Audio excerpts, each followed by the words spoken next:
Hi everyone and welcome back to the 14th chapter in the series of SQL। अब यहाँ पे हम data normalisation या database normalisation की बात करेंगे। तो you will find multiple implementations of database normalisation का ओवर द इंटरनेट, जहाँ पे थियोरेटिकल चीजों के ऊपर फोकस करते हैं, फंक्शनल डिपेंडेंसीज की बात करते हैं। But I will show you the practical implementation and practical significance of database normalisation with the help of an example. Okay, so let me just go to the नोटपैड++ अभी यहाँ पे, एंड मैं यहाँ पे आपको जो है एक एग्जाम्पल लेता हूँ with a database that keeps the track of your books, authors, publishers and the orders. ठीक है, तो एक ऐसा डेटाबेस हम बनाएंगे जिसमें ये कुछ रिलेशंस रहेंगे। तो I will mention the tables and the related attributes, and उसके बाद हम नॉर्मलाइज करते हुए चीजों को देखेंगे। ठीक है, तो फर्स्ट टेबल हम लेते हैं बुक्स का।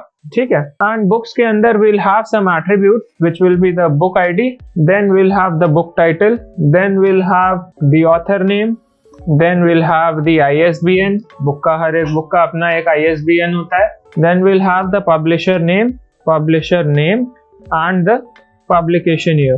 ठीक है, then जो second टेबल हमारे पास रहेगा authors का रहेगा, this is going to be our another table, and इसके अंदर के कुछ attributes रहेंगे which will include the author ID, the author name, the author email, and lastly the author website। Fine, because multiple authors have their own websites जहाँ पे वो अपने publications को, अपने work को showcase कर। Then we have another table for the publishers, so we'll mention the table over here that goes by the name of publisher, and publishers के अंदर will have some attributes over here which includes the publisher ID। Fine, then we'll have the publisher name, then we'll have the address of the publisher, and lastly we'll have the contact number or the phone number of the publisher। So we'll write okay, publisher का contact या publisher का phone। Fine, lastly we'll have another table for the orders। अब यहाँ पे orders के अंदर भी we can have multiple attributes, and I'll list down some of the attributes यहाँ पे which include the order ID, the order date, then we'll have the book title कि कौन से बुक का एक्चुअल में ऑर्डर आया है, the quantity, the unit price of each book, the total price, the customer ID जिसने order किया है, customer ID, then will have the customer name, and lastly will have the customer का address. Okay, I will place an enter यहाँ पे so that आपको देखने में थोड़ा सा आसानी हो। Fine, so these are the 4 tables and I've mentioned the attributes as well। अब obvious सी बात है, यहाँ पे कुछ ना कुछ प्राइमरी की, फॉरेन की का रिलेशनशिप रहेगा। For instance if we talk about books, books में book ID will be the primary key, authors में author ID is going to be the primary key, publisher में publisher ID is going to be primary key, and orders में you will have your order ID as your primary key. Fine, अब यहाँ पे अगर सारे tables के बीच में अगर कुछ भी रिलेशनशिप की अगर हम बात करेंगे यहाँ पे, तो will have multiple foreign key constraint over here। For instance, if we look at the author name, this author name is going to be referring to the author name inside the book as well। ठीक है, because एक author के against multiple books हो सकते हैं, so we'll have those kinds of relations as well over here। Similarly, अब यहाँ पे publisher name का एक relationship बनता है books के टेबल में और publisher के टेबल में। Fine, and if we talk about the book ID, तो यहाँ पे book title से आपको जो है books और जो है orders के बीच में एक relationship मिल जाता है। फाइन, एंड इसमें यहाँ पे कस्टमर से रिलेटेड वाले चीजों को हमने कस्टमर का एक अलग टेबल बना के नहीं रखा है, ऑर्डर्स में ही अभी रखा है। If the need arises then will convert the table as we proceed along. तो अगर अब बात करते हैं फर्स्ट नॉर्मल फॉर्म में, तो फर्स्ट नॉर्मल फॉर्म में मेजर रिक्वायरमेंट जो रहती है, every table has atomic attributes, means कि मल्टीपल वैल्यूज नहीं होने चाहिए एक ही एट्रीब्यूट के अंदर, एवरी रिकॉर्ड। तो वो यहाँ पे अब because we have a primary key, तो ऑब्वियसली बात है कि हर record is going to be unique in itself. तो we can say that because we have primary key in all the tables over here. ठीक है, therefore we can say that all these tables and our database altogether is in the first normal form। ठीक है, now since अब हमारे पास ये जो database है ये ऑलरेडी जो है फर्स्ट नॉर्मल फॉर्म में, then we'll check for the second normal form. अब second normal form says that के any table should not contain a partial dependency, ठीक है। And what do we mean by partial dependency?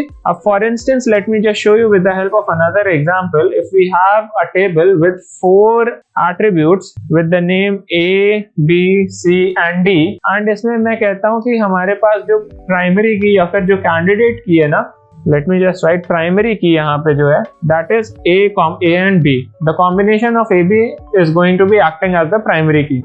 तो अगर A is going to be determining C या फिर D, ठीक है, या फिर अगर B on its own can identify C or D, then these type of dependencies are known as partial dependencies, ठीक है।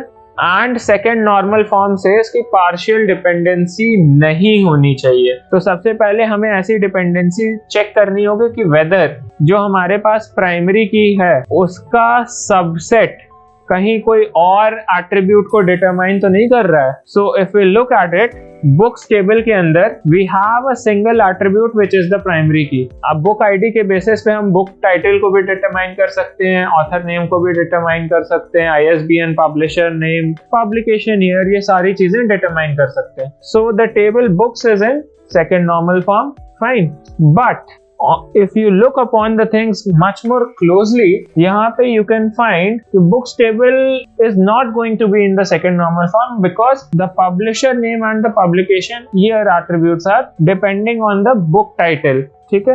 बुक टाइटल से जो है we can easily identify the publisher name and the publication year. So what can be done is we can split this table अभी यहाँ पे, ठीक है, and we can have books, book का title, author name, ISBN, because ये सारी चीजें हम बुक आईडी से निकाल सकते हैं, but the publisher name and the publication year can be transferred fine to another table. तो हम यहाँ पे एक नया टेबल बनाएंगे, okay, and will name this particular table as book details, and इसके अंदर हम एक नया एट्रीब्यूट लेके आते हैं। जो 2 एट्रीब्यूट बेसिकली हमने वहां से हटाए थे, वो 2 एट्रीब्यूट हम यहाँ पे ऐड कर देंगे, and will also add book title over here, because book title के बेसिस पे we can easily identify the name of the publisher and the year of the publication as well. So now we can say कि हाँ भाई, books is now in second normal form, book details is also in the second normal form, and similarly if we look at it कि author ID से we can determine the author name, similarly author ID से we can determine the author email। अब यहाँ पे if you wonder about this कि author name से हम जो है यहाँ पे author का email और author का website नहीं निकाल सकते। For instance, अगर मेरे पास यहाँ पे अमित के नाम से अगर एक author exist करता है, तो there can be multiple Amit, multiple individuals या multiple authors जिनका नाम अमित है और उनका email address और उनका website अलग होगा। So in case of authors वाला table, we have only the author ID which is the primary key, and इसके basis पे we can say कि this table authors is already in the second normal form. Similarly, अगर हम publishers की बात करते हैं तो publisher ID के basis पे हम publisher का name, publisher का address और publisher का phone निकाल सकते हैं, and author वाला फंडा यहाँ पे भी applicable होगा, बिकॉज अगर एक ही नाम के 2 पब्लिशर्स हैं तो उनका एड्रेस अलग हो सकता है, उनका फोन नंबर भी अलग हो सकता है। So this particular table publishers is already in the second normal form. अब सिमिलरली ऑर्डर्स में if we talk about it,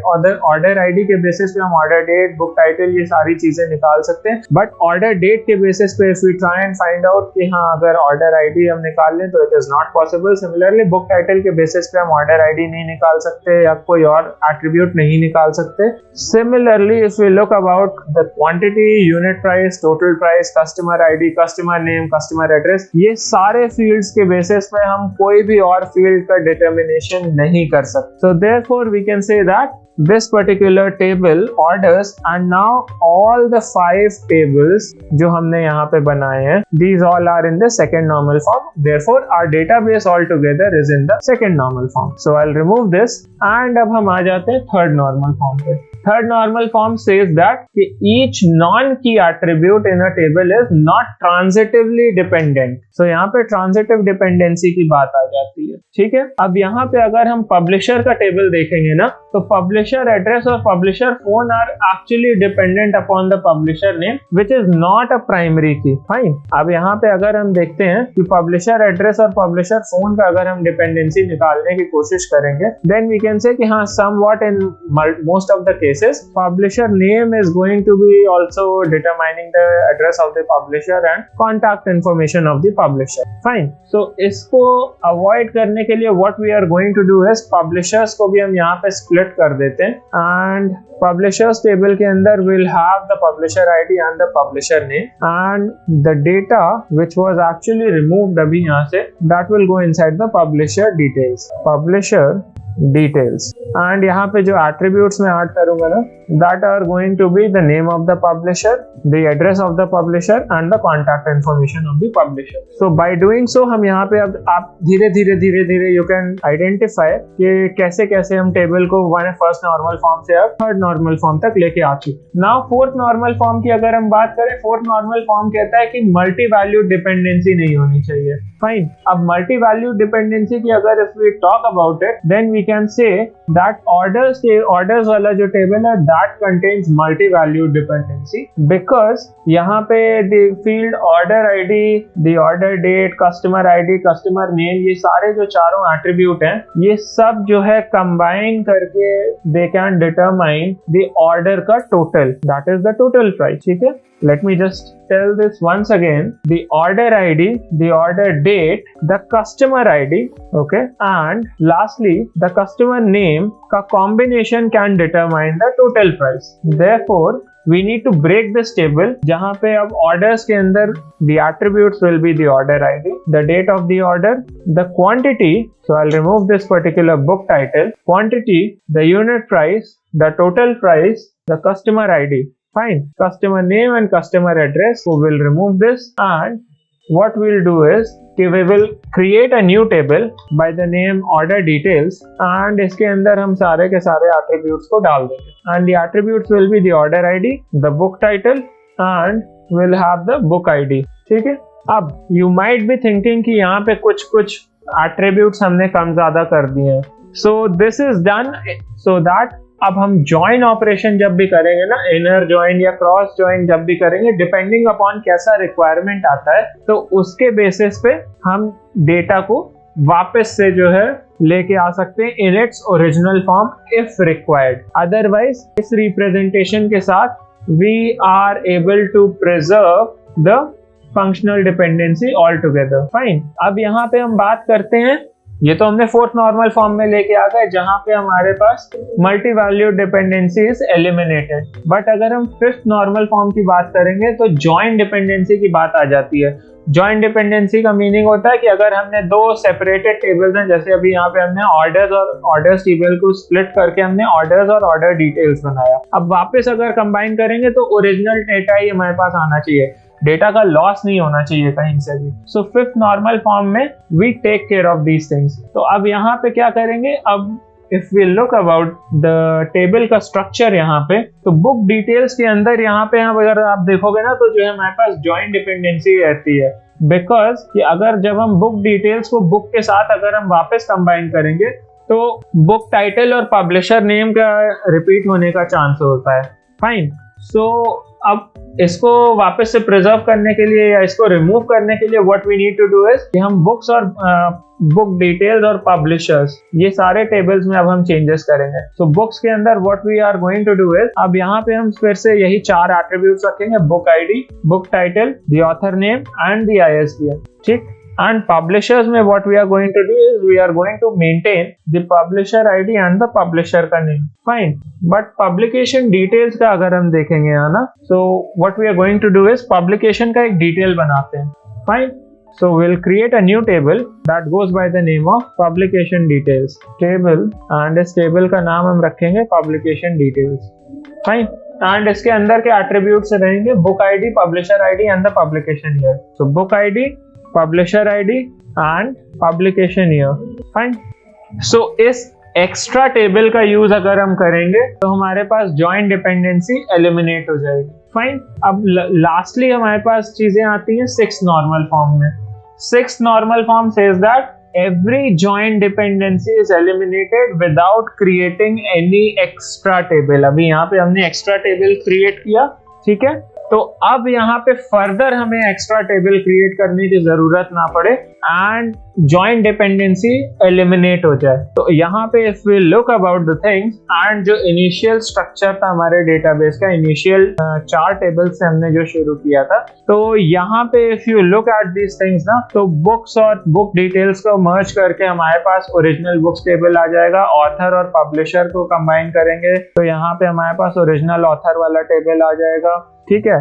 similarly order details को अगर हम मर्ज करेंगे तो और साथ में we will take help of these other tables also, तो हमारे पास ओरिजिनल टेबल्स सब केसेस में आ जाएंगे। Even publishers and publisher details को मर्ज करेंगे, साथ में पब्लिकेशन डिटेल्स की अगर हम हेल्प लेंगे तो ओरिजिनल डेटा हमारे पास फिर से वापस आ जाएगा। फाइन। कहीं से भी डेटा हमारे पास रिडंडेंट डेटा जनरेट होकर नहीं आएगा, साथ में इवन हमारे पास कोई भी डेटा का लॉस नहीं होगा। So I hope you've understood कि हम कैसे कैसे डेटाबेस के अंदर जो है नॉर्मलाइजेशन को अप्लाई करते हैं, कैसे कैसे टेबल्स एक्चुअली में स्प्लिट होते हैं in order to preserve the functional dependency. Fine.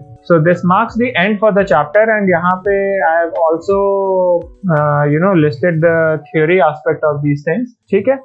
So this marks the end for the program altogether and I sincerely thank you once again, and in your spare time you can have a look at the frequently asked questions which might be asked when you are appearing for your interviews. Alright, thank you.